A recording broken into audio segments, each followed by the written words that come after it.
Now, today we are here with the same chapters, metal and non-metal, in the lecture number 4. Now, till lecture number 3, we had discussed about the formation of ionic compound.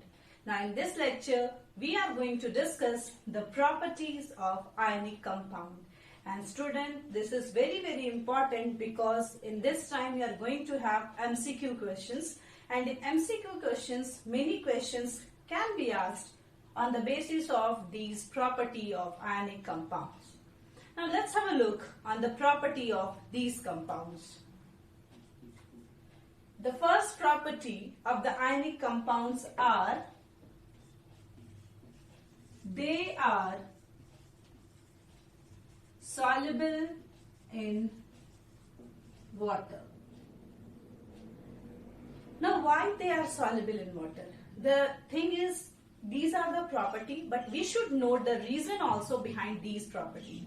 So, what is the reason behind it? The reason behind the solubility of ionic compound in water is they forms ions. So, when they dissolve in water, they dissociate into their ions, and that's why they become soluble in water. So what we can write? The property is they are soluble in water because they forms ions while dissolving in water. That's why they are soluble in water. Now the next property which they are having is they are generally solid in nature. They are generally solid in nature. For this, you have to go to the higher standard, that is in class 12, you are having a chapter solid state. There you can betterly understand this thing. But in standard 10, I can only say due to the strong attractive force act between the ions which holds two ions together to form the ionic compound. Due to that strong attractive force, it becomes solid. So maximum, or we can say almost all ionic compounds are solid in nature.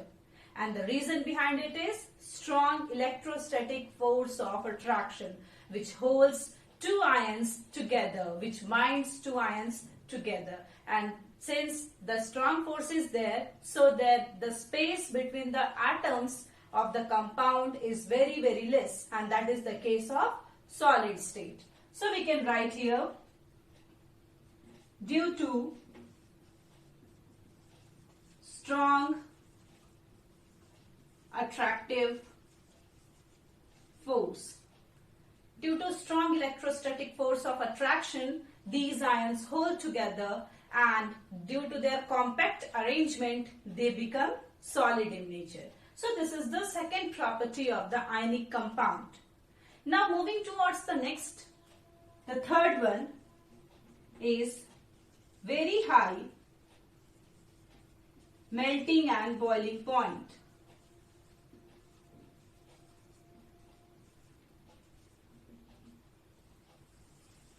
Very high melting and boiling point. Now in standard 9, you have read about the melting point and the boiling point. What the melting point is and what the boiling point is. So this is actually the measurement of attractive force which acts between the particles of any matter. So already we discussed that they are binded together with a strong electrostatic force of attraction. So definitely we require more amount of energy to break that force, to overcome that force of attraction. And since more energy is applied, definitely the melting and boiling point will be more. क्यों melting point और boiling point ज्यादा होता है? Reason क्या है इसका? अभी हमने बात किया कि दो एटम आपस में जो बाइंडेड रहेंगे आयनिक कंपाउंड के, वो हमेशा बाइंडेड रहेंगे strong electrostatic force of attraction की वजह से. एंड ये electrostatic force of attraction develop क्यों होगा? वो होगा ड्यू टू द आयंस, क्योंकि पॉजिटिव चार्ज और नेगेटिव चार्ज कंबाइन करते हैं to form the ionic compound. तो जब दोनों का कॉम्बिनेशन हो रहा है, पॉजिटिव और नेगेटिव के बीच में एक electrostatic force of attraction develop होता है, that we had already discussed in the last lecture.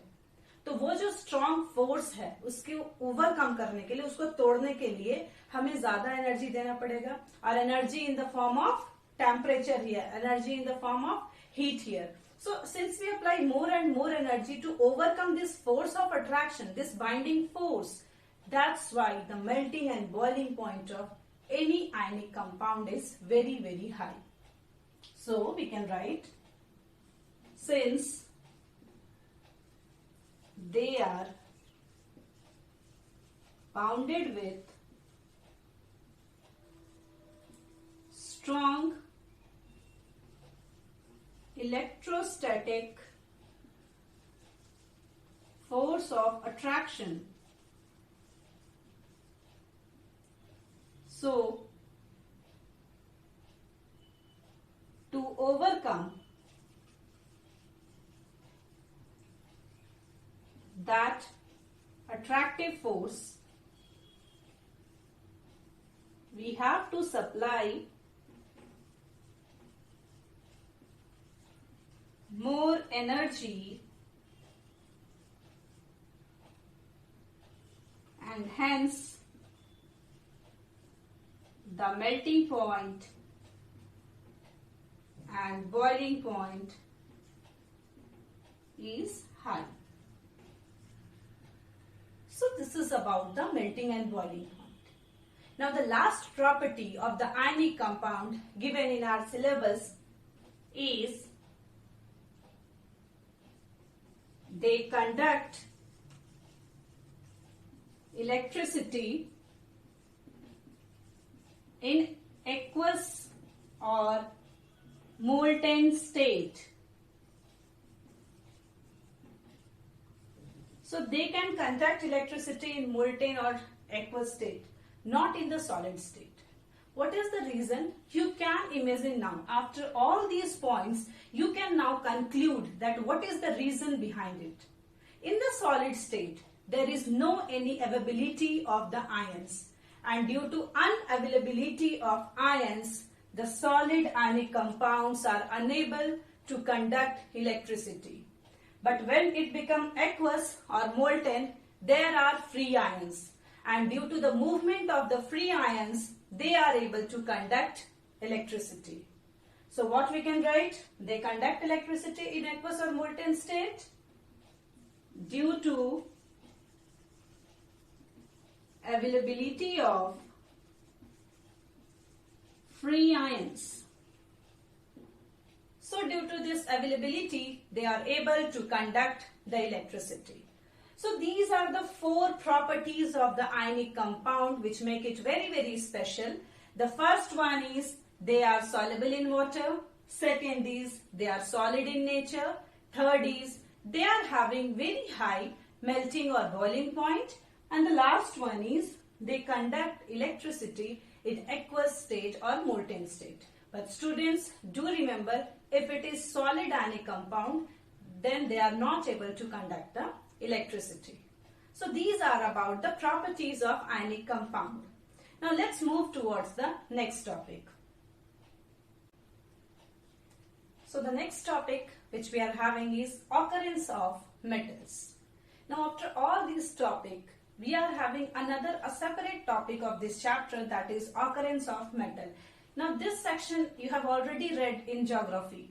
In geography also you have read about the metals, their occurrence. Okay.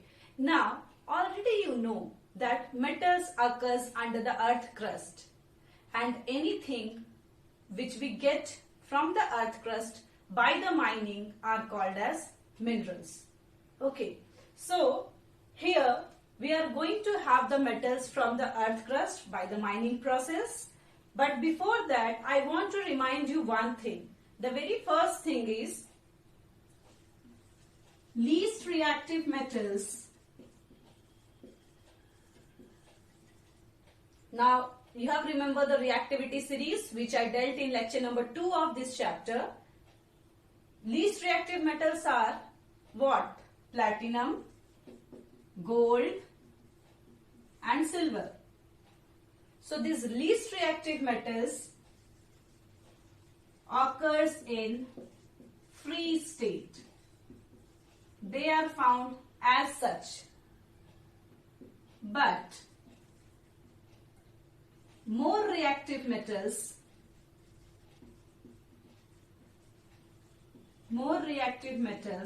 like sodium, zinc, mercury, then aluminum, iron, etc. occurs in combined state. So you have to remember these 2 points. You have to remember the free state and the combined state. So the least reactive metals like silver, gold, platinum, they occur in the free state, while the reactive metals like zinc, sodium, iron, mercury, they always occur in the combined state. Now, let's move toward the next topic of, actually the next subtopic of this topic, that is minerals. So, just now we discussed that metals are found under the earth crust, and anything we get from the earth by the process of mining are called as minerals. So, somehow these minerals are related with the occurrence of the metals. Now, how we can show its relation? So, first of all, we are going to define what the minerals are. आपको already पता है कि जमीन के नीचे से हम mining के थ्रू सारे मेटल्स को एक्सट्रैक्ट करते हैं. अब जो कम रिएक्टिव मेटल है वो तो फ्री स्टेट में मिल जाएंगे, बट जो ज्यादा रिएक्टिव मेटल है वो हमेशा कंबाइंड स्टेट में मिलते हैं. Combined means what? Either they will form oxide और सल्फाइड और कार्बोनेट. तो इस तरीके से वो किसी न किसी आयन के साथ कंबाइंड स्टेट में मिलेंगे हम लोग को अंडर द अर्थ क्रस्ट. तो सबसे पहली चीज हमें क्या करनी होगी? We have to extract the minerals. Okay, so what is this minerals then? The substances which can be extracted from the earth crust by the process of mining